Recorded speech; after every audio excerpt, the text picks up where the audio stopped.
మండలం నర్సింగాపూర్ గ్రామం యాదవ కాలనీలో గత 15 సంవత్సరాల నుండి వినాయకుని నవరాత్రి ఉత్సవాలు జరుపుకుంటున్నాము. అదేవిధంగా ఈ సంవత్సరం కూడా గణపతి నవరాత్రి ఉత్సవాల భాగంగా ఈరోజు మహాన్న ప్రసాద కార్యక్రమాన్ని చేయడం జరుగుతుంది.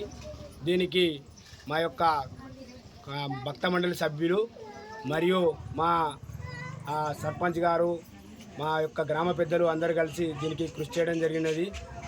కావున మా యొక్క గ్రామ ప్రజలకు మరియు మా కార్యకర్తలందరికీ నా యొక్క కృతజ్ఞతాభివందనాలు తెలియజేసుకుంటున్నాను.